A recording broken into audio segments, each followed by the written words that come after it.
My favorite days is back day. I love back Okay. day. And for some Like, reason, I feel extra strong for back day. yeah. I know, a lot of bodybuilders, they don't like leg day for some reason. Oh, leg day Cause it's, doesn't bother me. nah, oh, that's cool. Well, That's, females love leg day, so it's chest day that we don't like really. like how far do you plan on just staying at the OCB, or would you want to go to NPC division? Anything like that? So right now, I want to go ahead and do my pro debut first in Yeah. OCB because I haven't done any shows yet. So I want to do my pro debut in OCB. Um, and in between OCB pro shows, my goal is to do at least 2 shows for OCB as a pro, and then with the Orton Cup in September. On depending on in September they usually have the Orton Cup. So my goal is to make it to the top level in OCB. Yeah. Um, NPC is a goal for 2025, but NPC Natural, they just announced in April that they're adding 30 more shows for NPC Natural. Mm. And when you win their Ben Wagner competition, which is the natural form of the Olympia and and OCB's equivalent to the OCB's Orton Cup, you get qualifications to go to the Olympia.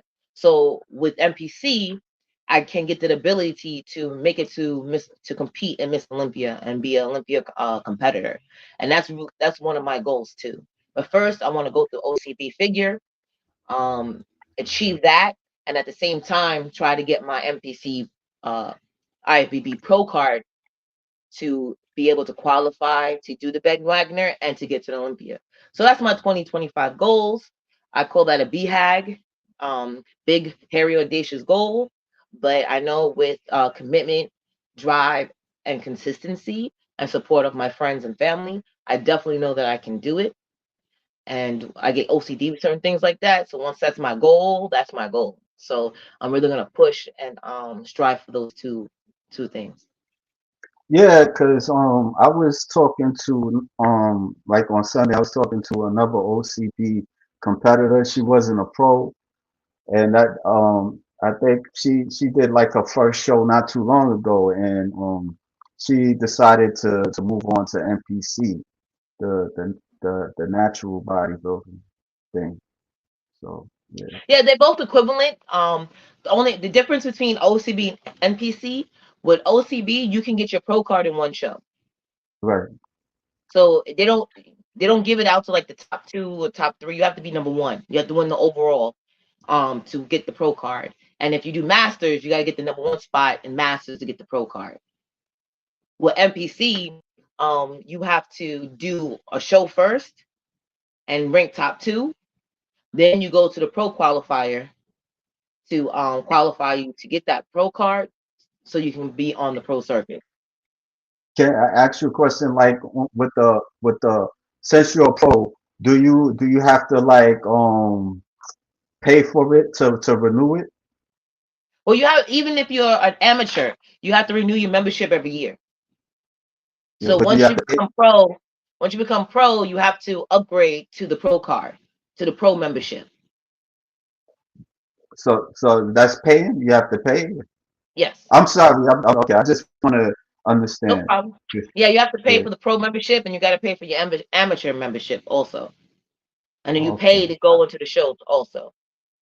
Got you. Well, you got some guests. Rocky Santiago. I guess that's your husband, right? Yes, it is. Yeah. Hey, Rocky, what's going on? And we got Sonia Noel. We got Slide Lounge. Sure, she rocked the show. Wow. Okay. And she crushed it. Well, you have a real support group, because Yes. bodybuilding, it's like an individual sport. It's not like other sports that you see, like the Olympics or anything like that. It's type of different. And like, how would you educate somebody that don't know about bodybuilding? Because it's always like the stereotype, you know, especially like women with muscles, like, she looked like a man. And, some people, they don't understand that, lifting weights, it can help you like in the long run, especially with your bones and stuff like that as you get older, you know. And because I see it, with I older hear it all people. the time. I had to fight my friend because she kept saying, "I don't want to look bulky." I told her, and one of my stories on my IG page, I actually posted, me at the same weight with two different physiques. And the thing is I try to explain to people, if you're not eating with a purpose to build muscle, you're not going to build muscle. It's just that we can look the same way, and I might look bigger and be more muscular. That's because my nutrition is aligned to do that, to build the muscle. And if you're not eating to do that, you're not going to get bulky. And there's no way to get bulky. What happens is when you lift, you're lifting to what your muscles can do naturally. When I'm not flexed, I don't look like I lift. And that's the thing with natural. When you just hanging out and not doing anything, it does not look like you lift. But the minute that I flex, it's like a totally different person. The martini glass pops out. The wide shoulders, the skinny hips, and goes straight down. I call it the martini glass. And then it looks like I lift. And they have to understand that, and it's comfortable. You want to have muscles. You want to look like you're fit. You want to have that you don't have to look like Arnold Schwarzenegger. No, but it's good to make sure you have those muscles so you can do everyday tasks. I live in a walk up. I live in the Bronx, and I live in a walk up. I'm on the fourth floor. I'm 42 years old. I had three pregnancies in this building, walking up these stairs. So most of the time for me, working out is so I can be able, when I'm 78, to still walk these four flights of stairs and don't have to move. When I go shopping, I don't have a car now. I use mass transit. So if I go to the supermarket, I have to carry my food. I'm not gonna pay $8 cab to go around the block.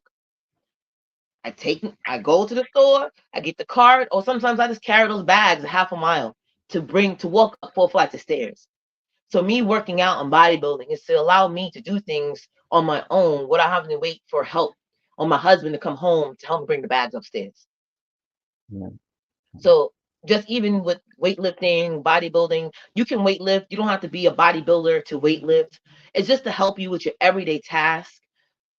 When people tell me, "Oh, I can't lift that 30-pound weight. I can't hold it to do lunges," and I look at them, I say, "You're a brand new mother, correct?" They're like, "Yeah." I'm like, "How much do you think that car seat weighs?" A car seat is like 25 to 30-pound car seat.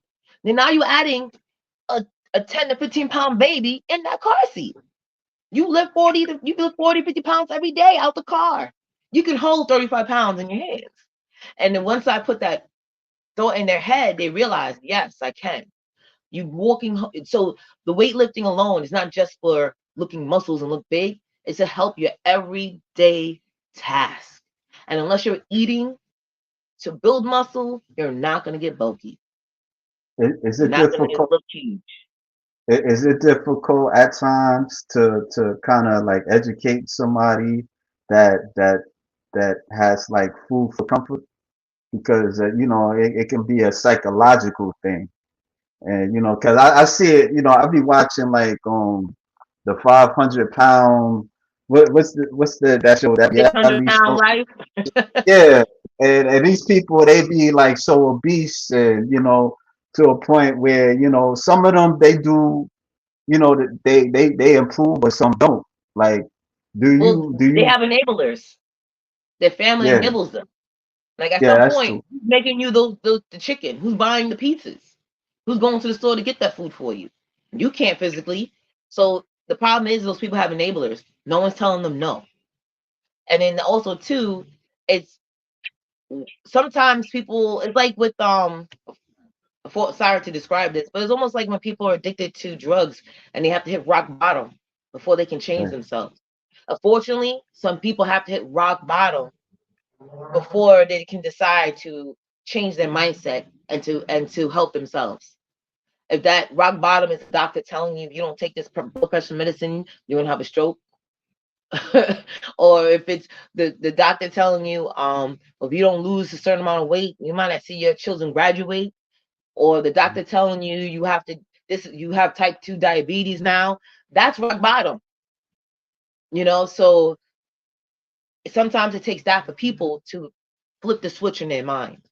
And once they Right. flip the switch in their mind, then you can start building habits.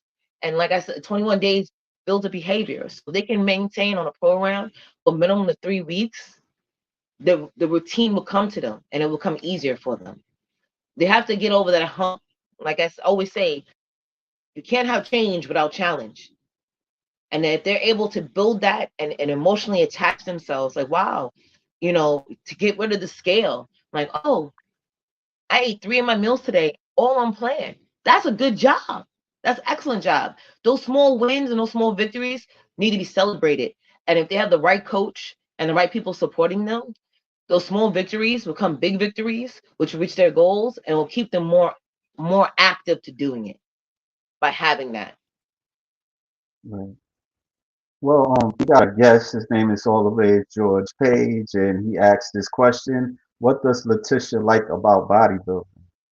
What do you like about competing? Like what motivates you? Because everybody like I think you said this earlier. You don't have to be a bodybuilder, but everybody it's impossible for everybody to be a bodybuilder because it's all about the discipline and like things that you have to stick on doing consistency.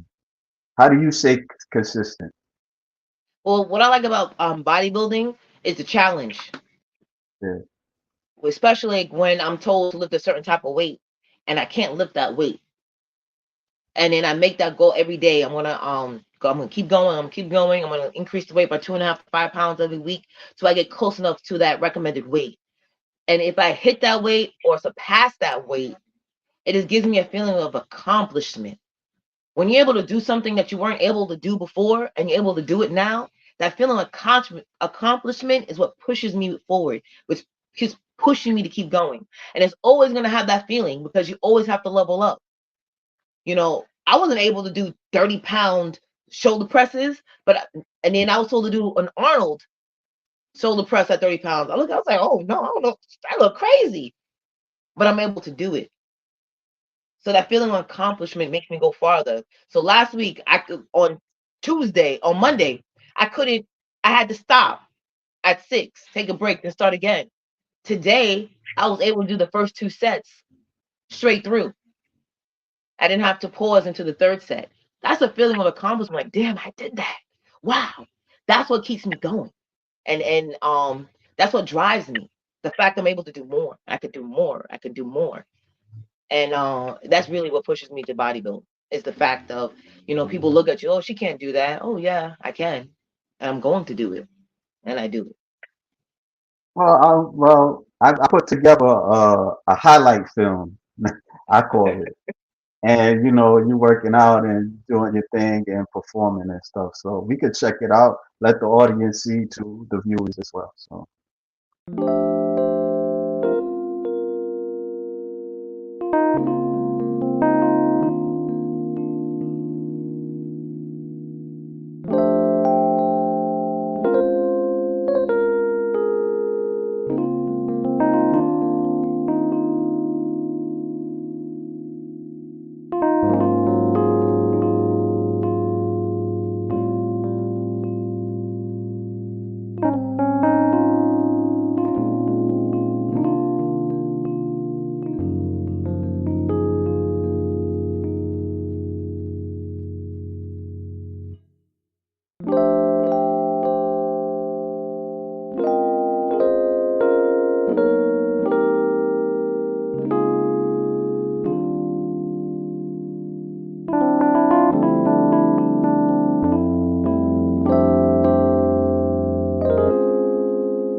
Yeah, what's your? I'm still here. I'm still it. here. I just want to flip it to your Instagram page and stuff. We'll browse through it a bit. But what kind of like what do you have like inspirations like in terms of like you have like somebody that you pay attention to like in bodybuilding?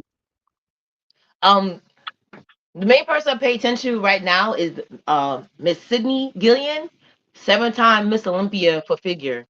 I Okay. follow her. I watch her page. She's very nice. Sometimes she responds to comments and DMs. I also